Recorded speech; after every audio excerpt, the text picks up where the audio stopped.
कुंज हरी जय राधा माधवा कुंज बिहारी जय गोपी जन वल्लभा गिरिवर धारी जय गोपी जन वल्लभा गिरिवर धारी यशोदानंदन ब्रज जनारंजन यशोदानंदन ब्रज जनारंजन यमुना तेरा बनचारी यमुना तेरा बनचारी जय राधा माधवा कुंज बिहारी हरे कृष्णा कृष्णा कृष्णा हरे हरे हरे राम राम राम हरे हरे जय प्रभुपदा जय प्रभुपदा प्रभुपदा जय प्रभुपदा जय गुरुदेवा जय गुरुदेवा गुरुदेवा जय गुरुदेव निताय गौरा हरि बोल हरि बोल हरि बोल निताय गौर हरि बोल. So Hare Krishna, let me share the screen.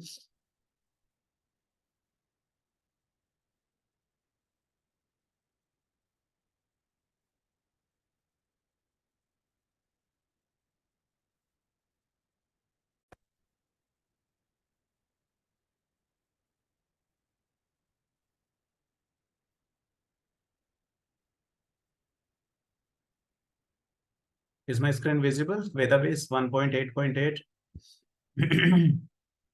Yes, Prabhuji. Okay. Thank you.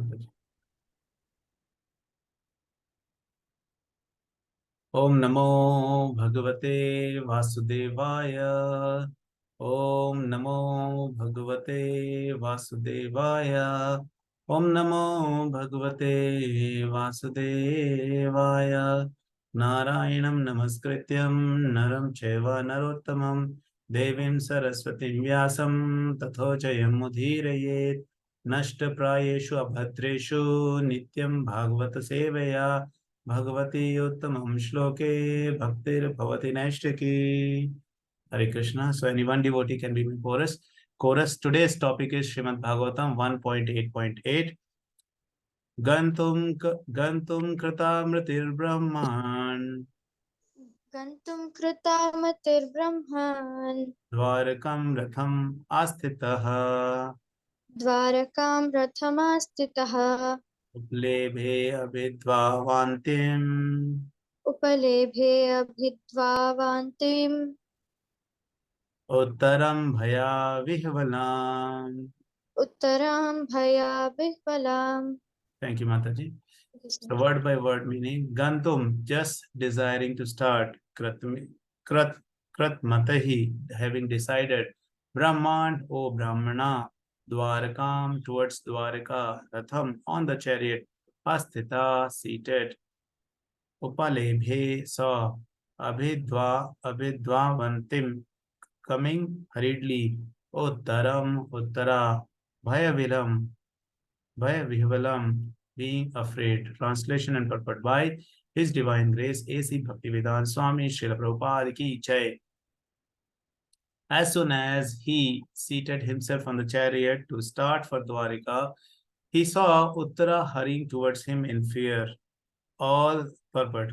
All the members of the family of the Pandavas were completely dependent on the protection of the Lord, and therefore the Lord protected all of them in all circumstances.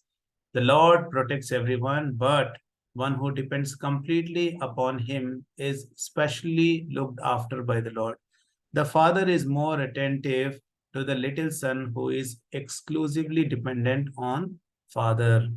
Om Ajnanatimirandhasya Jnananjanashalakhaya चक्षुर उन्मीलितं येन तस्मै श्री गुरवे नमः।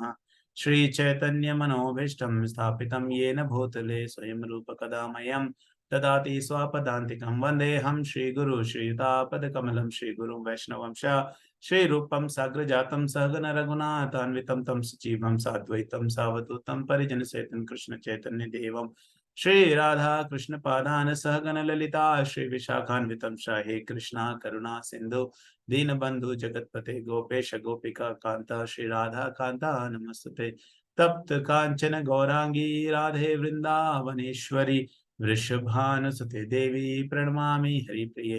वाञ्छाकल्पतरुभ्यश्च कृपा सिन्धुभ्येव च पतितानां पावनेभ्यो वैष्णवेभ्यो नमो नमः। जय श्री कृष्णा चैतन्य प्रभु नित्यानंद श्री अद्वैत गदाधरा श्रीवासादि गौर भक्तवृंदा। हरे कृष्णा कृष्णा कृष्णा हरे हरे, हरे राम राम राम हरे हरे। मुखं करोति वाचालं पंगुं लंघयते गिरिं यत्कृपातमहं वन्दे श्री गुरुदीनतारणं परमानन्दमाधवं श्री चैतन्येश्वरम्। हरे Krishna. So we know the background of the story which is going on. We know how Ashwatthama was about to be punished, but then yes, he was not given death punishment, but he was punished in a manner which was equivalent to death for him. And we see that now a very emotional moment has come where Krishna is leaving Pandavas. This is the most sad moment in the life of Pandavas, because they were very happy, whether they are in opulences or they are living in the forest. They are always happy when Krishna is with them. And that is the whole point. Duryodhana had got everything in his palace, but he was not happy. But you see the Pandavas, they had nothing, but they had Krishna and they were always happy. So this is a very clear-cut, straightforward answer to the people who are looking for the happiness. If you are looking for the happiness, then you will never get happiness if you are keeping away from Krishna. This is the clear-cut, guideline. I will repeat this. If you are looking for happiness, it is better that you stay with Krishna. If you are going to stay away from Krishna, you are never going to even go close to something called happiness. You can get some comforts, but that will never be a happiness. And that is what we learn in the life of Pandavas. And we see that here Krishna is leaving to Dwarika, because even Dwarika people are waiting for Krishna. And it is a very sad moment for Pandavas. And that is why you see here there are a series of prayers which Kunti Maharani will offer. And in one of the prayers, she will mention, Krishna, I pray that I get the difficulties, because when the difficulties come, so you also come. So I am ready to accept the difficulties, but I want you. So I do not want to let you go. So that's the emotion of Mother Kunti. And all other Pandavas also, they're very emotional. And we see here, as Krishna is proceeding toward Dwarika, in this purport, in the translation, it is mentioned, Uttara is running towards Krishna and coming with full fear. And then Prabhupada is rightly, very nicely, he's mentioning, I will read out the purport just to be very accurate. Prabhupada is saying, all the members of the family of the Pandavas were completely dependent on the protection of the Lord. And therefore, the Lord protected all of them in all circumstances. Ye yatha maham prapadyante. So if you are dependent completely, then Krishna is going to protect you completely.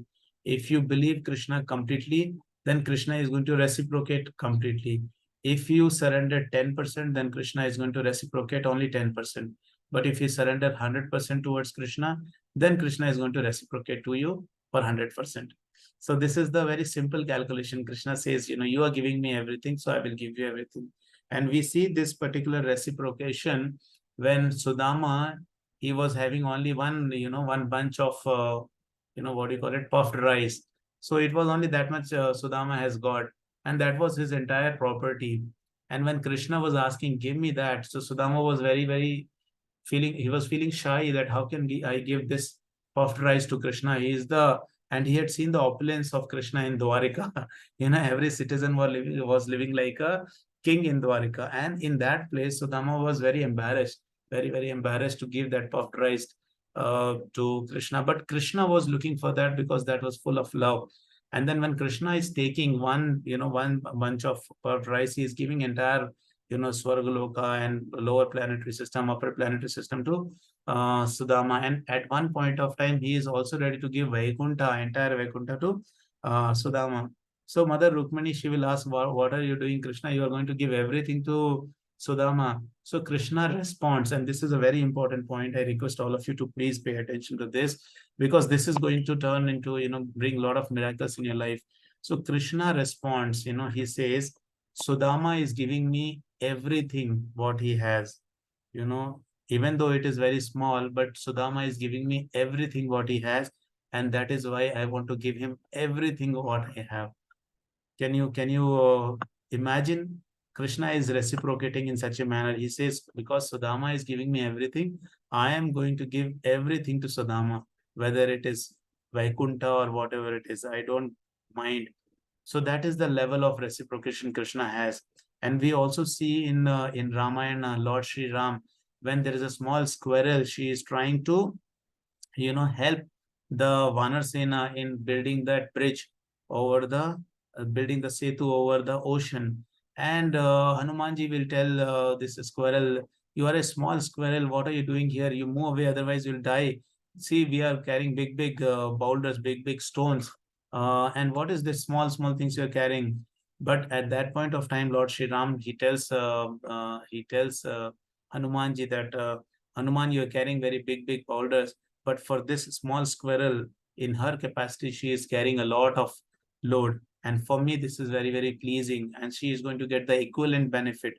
So see, this is another good news. And again, Krishna is saying in Bhagavad Gita, if you see 9.26, Krishna says, Patram Pushpam Phalam Toyam Yome Bhaktaya Prayachati. He's saying, whatever your capacity is there, you offer, if everything you offer to me with love, I'm going to accept it. Whether it is a, small little water or tulsi leaf, even, the poorest of the poor person can accommodate that and can receive the mercy of the Lord, flowing like anything. So if you offer Krishna is something in the golden or silver plate, but there is no love, if there is lack of love, that golden or silver plate is not going to bring you any joy, any bhakti, nothing is going to come. Krishna is looking for bhava. He's called Bhavagrahi Janardhana. And then when somebody with a lot of love, with his full capacity, if he is offering little tulsi or tulsi leaf or some water or some fruit, Krishna is going to reciprocate immensely. So that is Krishna, Krishna, that's the power of Krishna, and that is the nature of Krishna. So because we are practicing Krishna consciousness, we must be aware of all these points. And we see that here the situation has come where Krishna is leaving. So, and Prabhupada is saying, if you fully surrender to Krishna, then Krishna is going to take care of you, give you full protection. Like we were talking about the reciprocation, no? In the same manner, the surrender is also very important. But what happens in the today's world we are living, surrender is considered to be a very weak term. Like we see, people surrendered. Surrendered means they are very weak and they are surrendering. But in Krishna consciousness, surrender does not mean that. It is a victory. It is a win-win situation. See, Arjuna surrendered to Krishna and Krishna came to rescue. When Draupadi surrendered to Krishna, raising her both the hands, Krishna came to protect, Krishna came to safeguard. So in Krishna consciousness, surrender means getting full protection. Surrender is not a weak term. You can engage Lord in your service if you are surrendering. We don't intend to do that. But yes, you can, even Lord is, he says, I'm going to be bound by the devotee who is my pure devotee. I'm going to be bound by the order of the devotee. And we see that when Arjuna was fighting, Krishna was his Sarathi, and he was doing a meager role, a smaller role, where he was accepting the kicks from Arjuna. You know how the chariot works. So Krishna is accepting that. So in bhakti, surrender is a very powerful term, and not ordinary people can surrender. So we must be thinking there are certain, hurdles which are there in our path when we are surrendering, when we try to surrender. So some of the factors I have mentioned here, there can be more also, but yes, because in the interest of time, we will discuss only this much. But if you have any other points, you can ping in the chat and I can throw some light on that as well. So we see here misconception. There are certain misconceptions people follow even after reading Bhagavad Gita. They misinterpret Bhagavad Gita. of the very biggest interpretation is that people think that they are the doer, they are the one who are doing everything. And when they become the doer, they remove Krishna, they remove God out of the context. They remove they remove the supreme personality of God, and they start talking as if people are the doers, they can do everything. And they say work is worship, they say don't believe in God, you are the God, and things like that. But see, Bhagavad Gita also, if you refer chapter 3.27, very clearly Krishna is mentioning. I'll read out the translation, and then maybe we can remember the shloka. Krishna says, the spirit soul bewildered by the influence of false ego thinks himself the doer of the activity that are actually carried out by the three modes of material nature. And the shloka is Prakriti kriya manani gune karmani sarvasha ahankara vimudatma kartaham iti manyate. So that is the misconception of the people. They think they are the doer. Every step, we are dependent on the God. We cannot do anything without the will and wish of the God. And that is what Prabhupada is writing in this purport. He says there are two persons, one in Krishna consciousness and the other in the material consciousness. Working on the same level, may appear to be working on the same platform, but there is a wide gulf of difference in their respective positions. The person in the material consciousness is convinced by false ego that he is the doer of everything. So that is the situation of the person who is in the material consciousness. The person in the material consciousness does not know that the mechanism of the body is produced by material nature, which works under the supervision of the Supreme Lord. The materialistic person has no knowledge that ultimately he is under the control of Krishna. The person in the false ego takes all credit for doing everything independently. So you see that one example I'll give, Radheshyam Prabhu, he quite often quotes this example. He says that when a doctor is successful in operating, so the doctor says that, people will congratulate and doctor will say, thank you so much. And he will take the credit of that successful surgery on himself. See, that is the success he has got because he has able to operate somebody successfully and save a life. So he's very happy and he's taking the credit on himself. He is thinking himself to be the doer. But you see, on the other hand, if the person dies in the hospital bed, that time the doctor is not taking the responsibility. Have you seen any doctor who says, I take the responsibility, this person is dead because I was not able to save him? You know what the person says? The doctor says that it is in the hands of God. God doesn't want him to be alive, and that is why the person is dead. So when the success is coming, people are taking the credits on themselves, but when the defeat is coming, they are giving it on the God.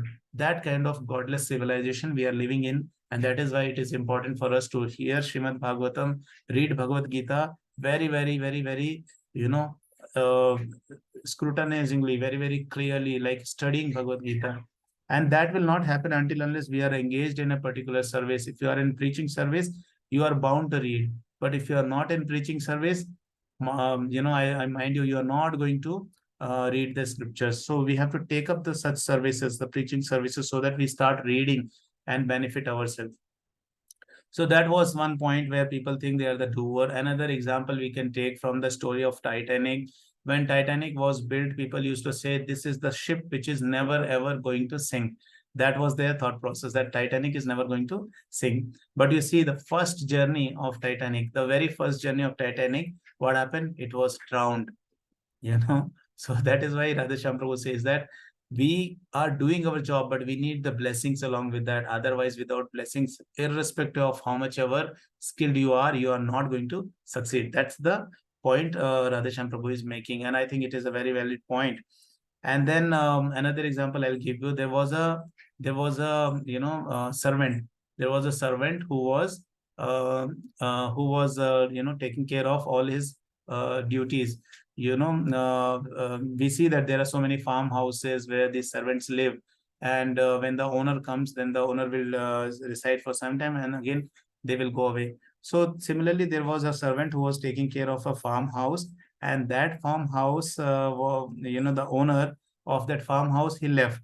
So when the owner left, so this person, he thought, oh, okay, my owner has got a very nice bed. Let me try to sleep on that bed because the owner is no more in the house. And this person, in the absence of the owner, he he was enjoying the bed. He was sleeping on the bed and he was feeling very happy. But what happened that day? The train got cancelled and the owner returned home. So when he returned home, he saw the the servant is nicely enjoying in the expensive bed of the owner. So he became very angry and he took a stick and he started beating this servant.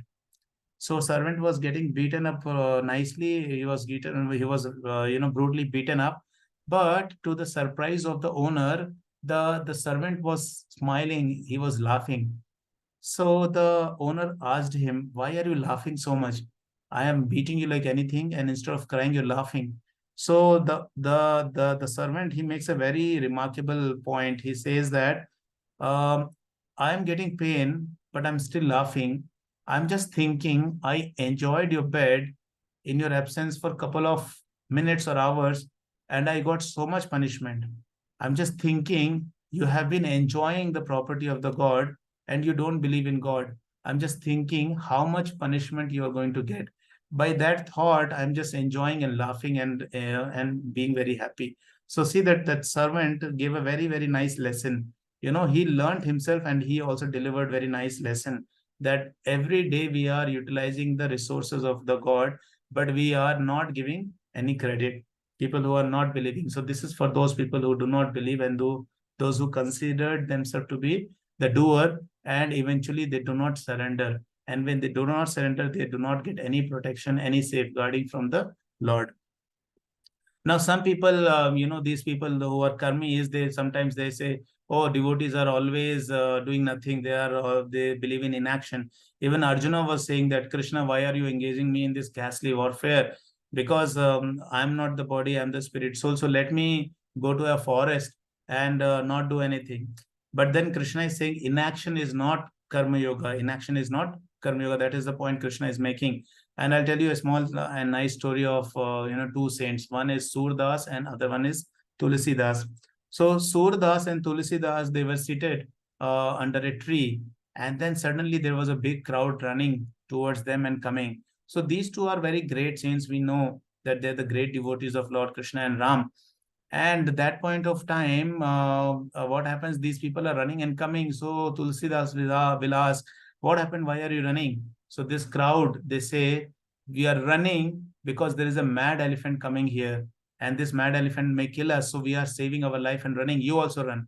So that point of time, Tulsidas, he stood there and he said, "I believe in Lord Ram, and Lord Ram is going to protect me. I'm not scared."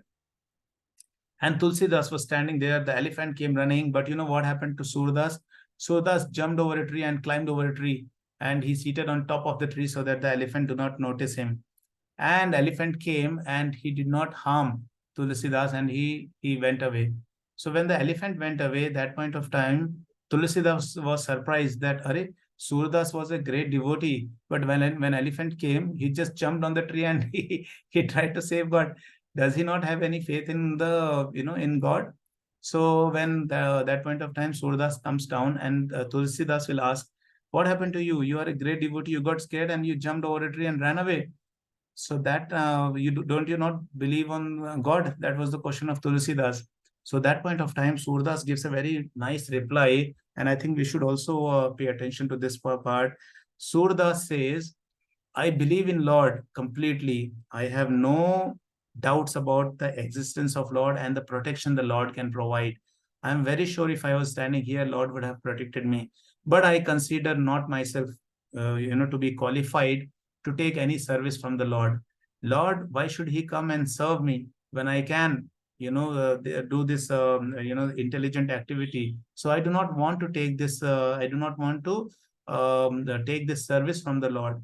So that is the point. Sometimes, surrender to the Lord means inaction. It does not mean inaction. That is again a misconception. There is a very thin line between surrender and between, doing nothing. So surrender means you do everything, whatever is suitable at that point of time, and leave the results to Krishna. Karmanyavadhikarestu ma phaleshu kadachana. You leave the results on Krishna, and that is what is called fully surrendering. But you have to do your duty. The students, they have to study. They cannot stop studying and say that, oh, I have surrendered and Krishna will take care. No, Krishna will not take care because you are doing inaction. And Krishna is not recommending inaction in the entire third chapter of Bhagavad Gita. Krishna is saying, no, bhakti means not inaction. Bhakti means action and leaving the results on the Lord. Radheshyam Prabhu says that, he says this line, he says, do your best and let God do the rest. Do your best and let God do the rest. Prepare for the best, wish for the best and get ready for the worst. So this is how that action in Krishna consciousness is recommended. Otherwise, you will be either not believing the God and considering yourself to be the doer, and not surrender, or the extreme other extreme is that you are going to just believe in Lord and don't do anything. So that is also not recommended. There is a balance which is required. So this is the example of the people who think they are the doers, and this is a second example was of the people who think they are completely surrendered and they don't have to do anything. So it is not like that. And then next misconception of Bhagavad Gita, we see that people always quote that work is worship. So don't believe in God, don't worship God, and do your work. So if work was worship, so Amog Lila Das Prabhu says that if that was so, then donkeys, donkeys, they work very hard. They work 16 hours. They don't have a corporate office, but yes, they work hard for 16 hours, 17 hours, and they get just two morsel of, grass or something, and they are happy with that. So Amog Lila Das Prabhu says that if the self-realization was coming by working like donkeys, so donkeys should be the most self-realized living entities, but they are not. And Prabhupada calls them mudhas all the time. Mudhas, don't become donkeys. Don't think that work is going to bring you close to God or get you any closer to self-realization. No, if you are working for more than 8 hours or 9 hours, you're going to become a donkey. And donkey is also called Vaishakh Nandan in Sanskrit. So if you want to call somebody as donkey, you can call them Vaishakh Nandan. They will not understand. It looks a very, very nice term. So let me ask you this question. What is the meaning of donkey in Kannada? Can somebody tell me? Kannada donkey means what? Katte. Mataji, can you repeat? Katte. Katte. Okay, so don't become Katte, because Katte is called Mudha and Katte is also called Vaishakh Nandan. So Vaishakh Nandan, why he is called donkey is called Vaishakh Nandan? Because when it is summer and when the grass is dried up, so the donkey, he will see towards right and left and he feel very happy. He thinks that he has eaten all the grass and he is very healthy now. But when the rainy season comes and a lot of grass is around, so that point of time, donkey, he keeps eating a lot of grass, and he sees on his right, on his left, and he sees, oh, still grass is there. He thinks, oh, I'm not able to eat anything, and he becomes weak. So that is why donkey is called Vaishakh Nandan. So there is a story of two donkeys. I'm talking about work is worship. So that is why I'm bringing this donkey concept to here. So two donkeys, they are talking to each other. One donkey is a pet donkey, and the other one is a donkey in the forest. So the donkey in the forest, he tells this pet donkey that you are getting beaten up nicely every day. Your owner is giving you nice kicks and hits. I don't know how you're getting beaten up. You're doing so much work, and in the end, you're getting some grass. This grass is available in the jungle. Come to the jungle and enjoy the grass. But this donkey, he says, no, no, no. I want to stay here because you know what? I heard my owner saying this. So the wild donkey, he'll ask, what did your owner say? So this donkey, he'll say, my owner said, he was actually scolding his daughter, and he was saying that if you work like this, I'm going to get you married to this donkey. And that is why I'm staying here, because one day she's going to get married to me. So see, these kind of false hopes, these donkey people who are always working so much, and they think they are doing justice to their human life, and they think work is worship. And sometimes stupid people, they quote Bhagavad Gita also saying that in Bhagavad Gita, Krishna is saying, do your work. No, no, no. Krishna is not saying only do your work. There are so many other things Krishna is saying in Bhagavad Gita. And Krishna, work point, I've already explained in the previous part that it means that do your work and leave the rest. That is only about the Karma Yoga. But see, Krishna is saying so many other things in Bhagavad Gita. 2 times Krishna is repeating this shloka. Man mana bhavo mad bhakto madhyaji mam namaskuru. 2 times, which means Krishna is saying, think of me, worship me, offer obeisances to me. In this way, you are going to come to me. This is very important. And then Krishna is saying, Sarva dharman parityajya mam ekam sharanam vraja aham tvam sarva papebhyo mokshashayami ma sucha. Krishna is saying, all stupid rituals which you are following, give it up, because this is going to take you away from me. But you surrender all, give it all, give this up and come to me, and I'm going to deliver you from all these sinful reactions which you are suffering from. And Krishna says, Ma Sucha, he says, do not fear. So like that, Krishna says another shloka, he says, Bahunam janmanam ante jnanavan mam prapadyante vasudevam sarvamiti sa mahatma sudurlabha. Krishna is saying, after many, many lifetimes, people come into this knowledge where they can understand me. So when you got this human life, do not waste your human life. Then Krishna says, Dehino asmin yatha dehe kaumaram yognam jara tatha dehantara prapti dhiras tatra namoyati. He says that he talks about the transformation of the body. Krishna says how you should learn this process. And you know what shloka he says? He says, Tad viddhi pranipatena pariprashnena seveya. He says, serve. And then with a humble inquiry, you can understand these topics. Otherwise, you can never understand these topics. So see, there are so many things Bhagavad Gita talks about, but people, stupid people, they just quote, work is worship, and they want to work like a donkey and die like a donkey and then become a donkey in the next life. So do not become a donkey. That is how devotee should be. The devotee should be very, very powerful preacher.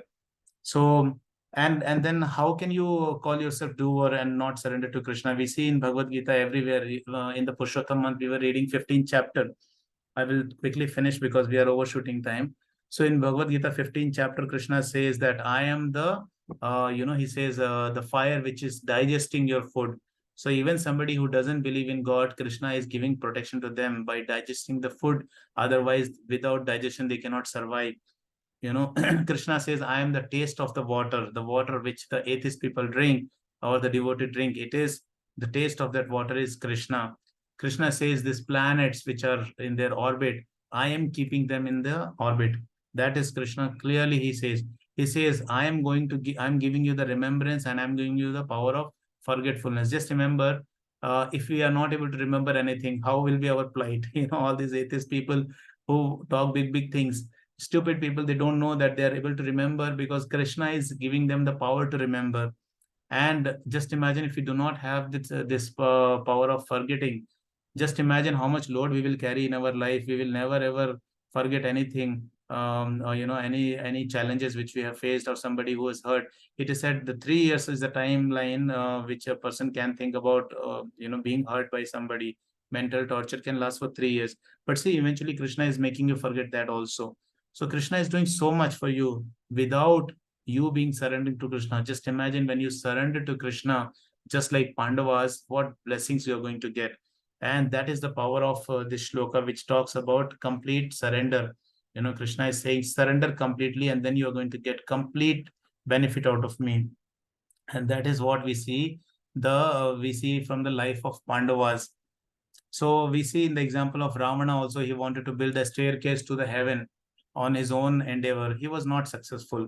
Anybody and everybody who has tried to do things with their own endeavor, whether it is Ravana building a staircase or it is people who created Titanic or things like that, they failed drastically. But people who surrendered on the Lord, they succeeded. They were not having any ego. They surrendered completely. And very good example, I will end with this. The very good example is the example of Jad Bharat when he was taken by these devotees of Mother Kali, and Jad Bharat was about to be killed. That point of time, he was not resisting. He just calmly kept his neck on that place where they're going to chop his head. And he was thinking, okay, finally I have to die. It's okay. I'm thinking of God. Anyways, I'll go back to God. It's okay. No problem. If God wants to save me, he will save. If God doesn't want to save me, he will not save. It's okay. He was having no complaints, complete surrender. That's the example. Jad Bharat, complete surrender. And then we see how Mother Kali, even though Krishna did not come, but Mother Kali, she came out of that, Vigraha, and she took that sword which was being used to kill Jad Bharat. The same sword she will take and she will kill all these dacoits who were trying to execute the devotee of the Lord. And at that point of time, Mother Kali became so upset. So just imagine all these devatas, they become so happy when you are engaging in the service of the Lord. Now Navratri is going on. In Navratri, you can nicely pray to Mother Durga that she will give you the blessings so that you can become a nice devotee of the Lord. See, people who worship Durga without worshipping Krishna, they actually offend Durga Devi. Durga Devi becomes very upset that you are not worshipping Supreme Personality, and you, just to mitigate your misery, you are worshipping me. Okay, I will take away your misery for some time, but you will be in the misery, same misery. There are three types of miseries. We all know that. I will not get into that. So the point is that if you want complete surrender, then if you want complete protection from the Lord, then completely surrender. There is no other way. There is no other way. There is no other way. But when you complete surrender, like Pandavas, like Draupadi, like Mother Kunti, like Jad Bharat, you are going to be successful in your life. You are going to get all the protection, and you are going to be very, very happy. This is the main point. And I will end with this. If you have any questions or clarification, you can come up on the video and you can ask a question. If I have said something which is, harmed somebody, or which has hurt somebody, so I seek your forgiveness. Srila Prabhupada ki jai, Patit Pavan Guru Maharaj ki jai, Nitai Gaur Premanande, Hari Hari Bol.